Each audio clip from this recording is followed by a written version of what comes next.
Let's start with a small premise.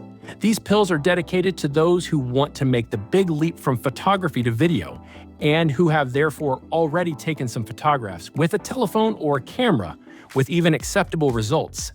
In the previous pills, we talked in general about light. We measured the quantity with a light meter. We inserted the value of the detected aperture into the camera, perfected the shot with false colors. We balanced the white to obtain correct colors. We are eager to press the Re-See button. But stop everyone. We still have some fundamental things to do before recording our video and prevent us from falling into total despair at the sight of the result. Between a photographic camera and a movie camera, there are many similarities and some differences, both technical and philosophical. Now we'll see them. Let's go back to photography for a moment. We usually play with exposure times and apertures. We know what we're talking about, don't we? To calibrate the right amount of light needed to obtain a correctly exposed image, we can open the aperture and reduce the exposure time, or vice versa, without changing the amount of light that the sensor or the film receives. Or we can rely on the camera's automatisms and only think about framing and obtaining a photo. We said a photo, not surprisingly. A video shot is simply the succession of various photos taken in sequence that pass before our eyes, one after the other in a certain period of time, giving us the illusion of movement. Is that all? Yes, that's all.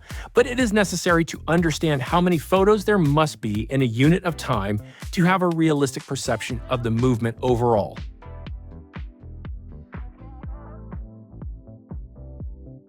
This is the first film ever shoot. It wasn't shot with a movie camera, but with 16 cameras that took a photo as the horse passed by. Since the early history of cinema, the standard frame rate has been 24 frames per second. Playing back the 16 photos at 24 frames per second, the result seems choppy. It's not because there are too few frames.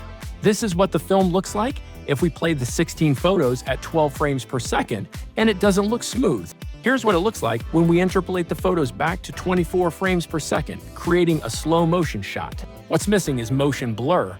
Here, the blur was added in post-production. When shooting, each frame should be exposed for half the time of the duration of the frames. This will create the most natural illusion of motion by blurring objects based on their speed. This is called a 180-degree shutter. Of course, smoother, sharper, more realistic motion can be achieved by increasing the frame rate. It was a little long, but we think it has been clarified why we need to set the value for the frame rate on the camera to 24 or 25, and the shutter speed to 180 degrees. If this shutter speed cannot be set, it should be set to double the frame rate. We do this thing because it is very important.